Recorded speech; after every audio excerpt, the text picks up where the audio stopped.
Welcome to Raised in Alaska. Several years ago, a buddy and I built two of these trailers. It's a large ATV trailer that we pull behind our Argos. And since that time, it's shown up in a lot of my Argo videos, and I always have questions. Who built that? Where did you get it at? Do you still have the plans for it? What are the dimensions?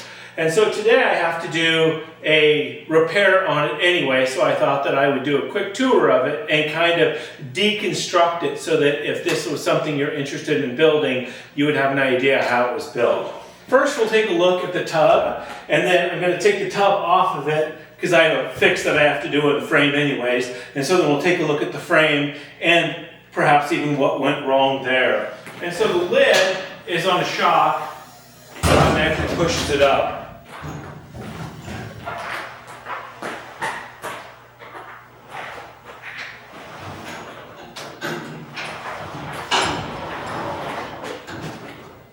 And so when we made this, we bought these totes, we measured and we made this so that the totes would fit in a certain way.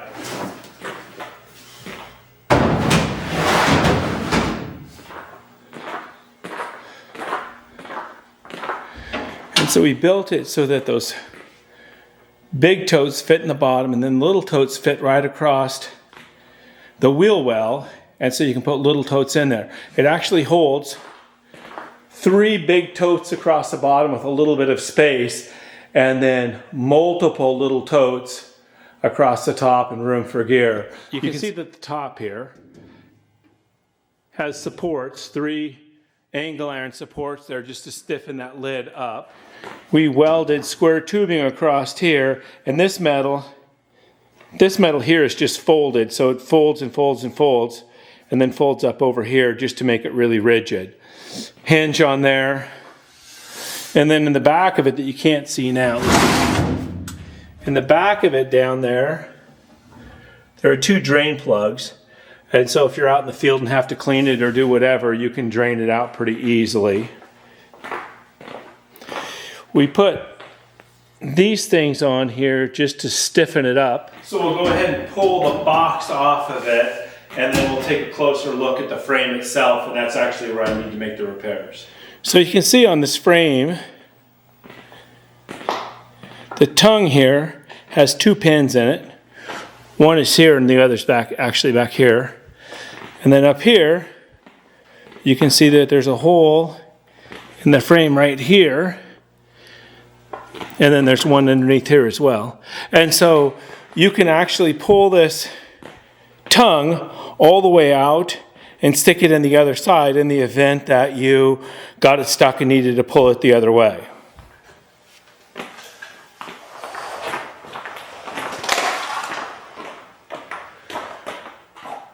And you can see on the walking beam trailer, it flexes back and forth so that you can go through bumps and whatnot.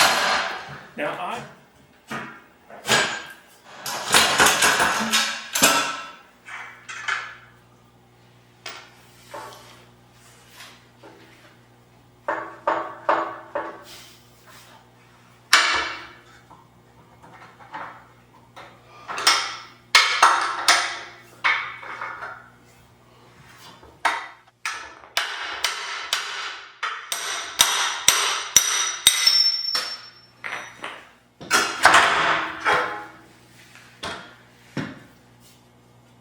yeah, see, there's this was welded in there, and it looks like the welds came loose, and so it's making it so it can wiggle back and forth. And so I'm going to have to grind that out and see if I can get that in there square again.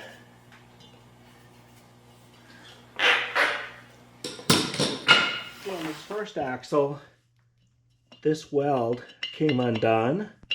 What had happened is, when we welded them this way around, and then we ground it off because the tolerance is where it fits in is really tight, and so the weld wasn't deep enough. And you can see there's a couple places where this goes off a little bit further, so I'm gonna grind those off so I can just punch it through.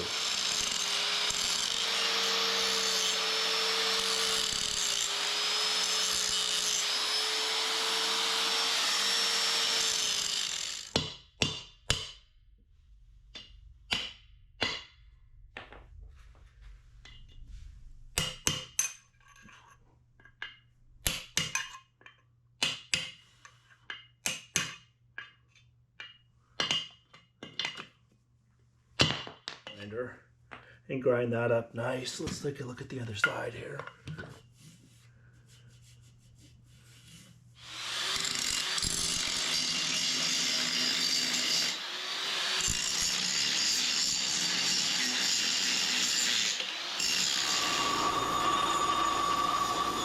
You can see I've cleaned this up because where we weld, I don't want any rust. And so this will end up going back through here.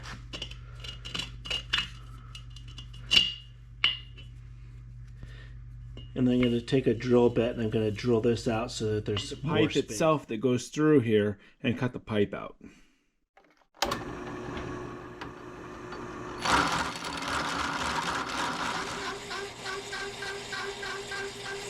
You can see down there that we're below the pipe. So I've drilled this on both sides, and it really should just pop out, I think.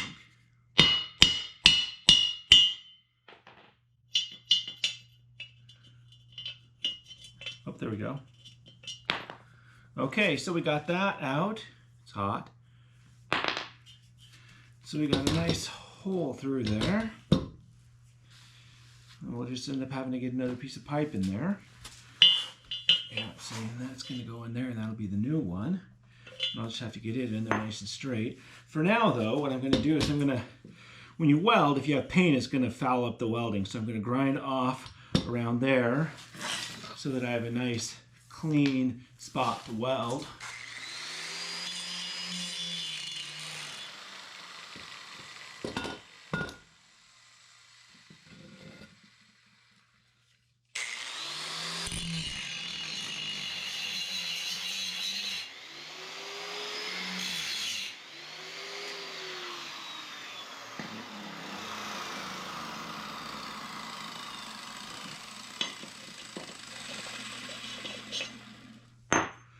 All right, so I'm kind of in the ballpark for this.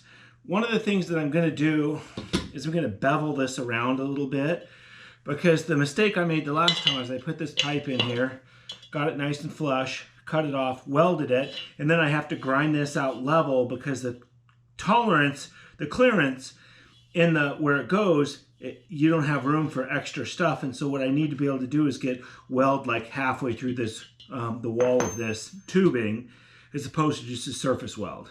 And so I'm going to bevel that down a little bit so that I can get a deep weld in it.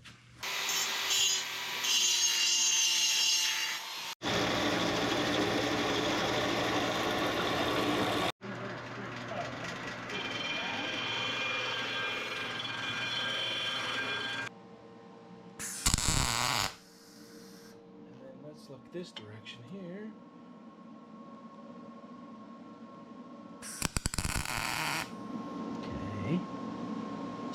If we do that, 89.8. I think you're good that way. Okay, how about the other way then?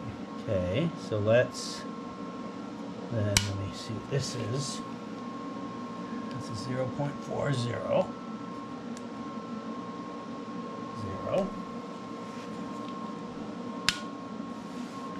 What's that say? 89.6.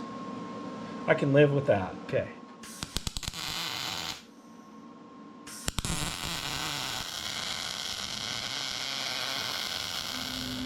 All right, so the welds look pretty good. I'm going to grind those off flush because there's no tolerances for anything less than that.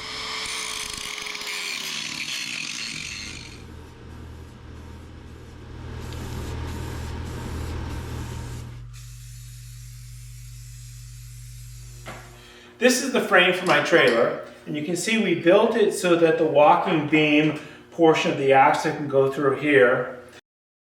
These tubes are both made out of 2x2 heavy, so that you could fit another, it's basically receiver pipe, and then 2x2 here and here and here. This one goes straight across, and then both these are welded to there.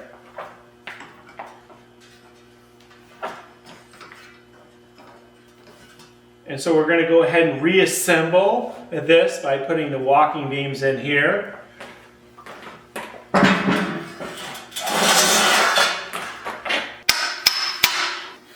And so this is designed so that this can come out and the tongue can go in this end. So if you get stuck, I have this end here in case I have to pull somebody else out behind. But I can pull this out, pull the tongue out of the other end, put the tongue in here, pin it through here, and then pull it the opposite direction. Cool little feature.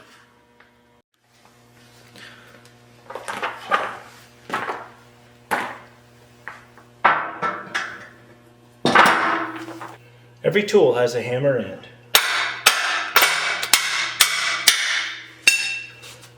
Now hopefully I didn't bugger up those threads.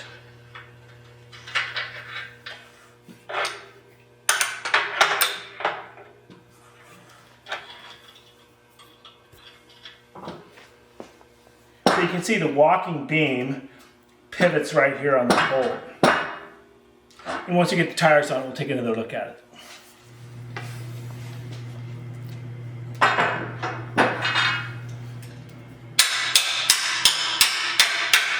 Alright, so now we're going to put tires on, make it easier. Put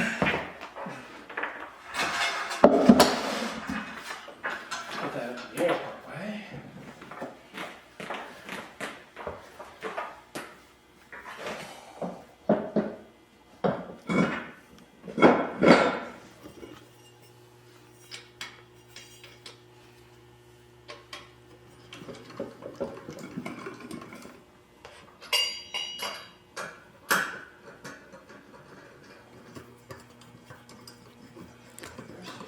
Ready?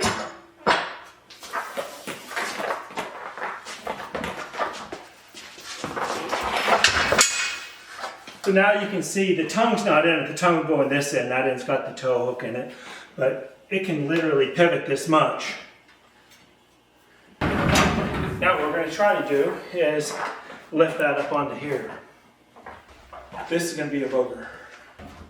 Oh, that's not too bad.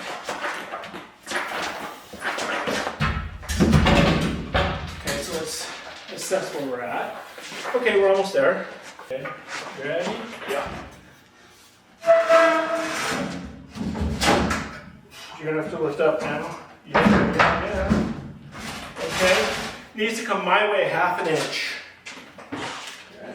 Ready? Yeah. Mine looks like it's in. Did yours slide in? Yep, mine's in. Okay. There's a bolt that goes in each corner of this that bolts into the frame. So there's really only 4 bolts that hold it onto the frame, but it's not like it's going to bounce out of the frame when you have a lot of weight in it. This thing has a few 100 miles on it with just those 4 bolts, so it's going to be fine. Hopefully, if I was smart, when I took it apart, I put the bolts inside the tub. We'll see if I was smart.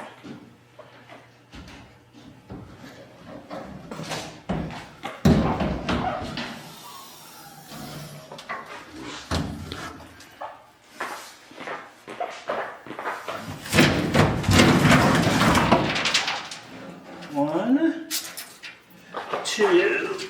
Now hopefully it's lined up on here, right? No, it is. Look at that. I can see all the way through it.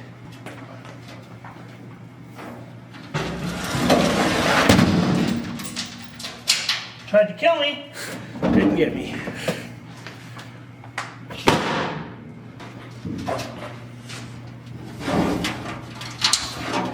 All right, so then what we'll do is I'll have my cameraman hold a screwdriver on the top, and I'll put it's got locking nuts that go on the bottom, and then it'll be assembled. Nice.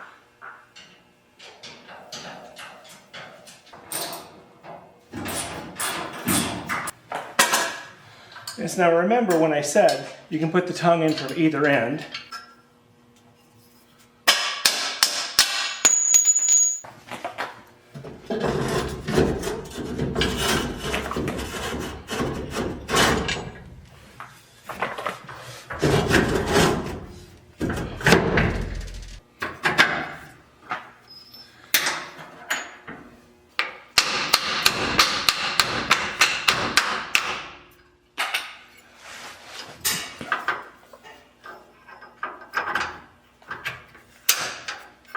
You can see how much travel it has. Granted, when it's hooked to the Argo here, but the whole thing can move a bunch.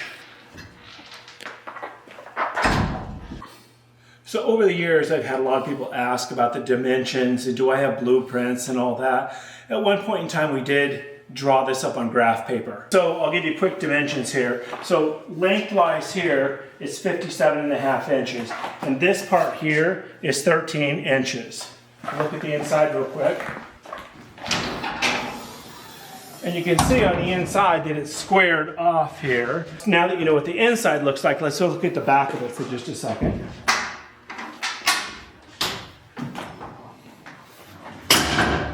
So the back of it, we left this intact instead of cutting it up like this so that it would make it more rigid, and then we have a 3/4 inch piece of pipe that goes on and it welds in so that it makes it really, really rigid. And so that part, that bottom, the well of it here is 17 inches, and then the wheel well that goes over the tires here is 11 inches, and the whole thing is 52.5 inches wide. Then I have a GoPro mount on the back in case somebody's following me.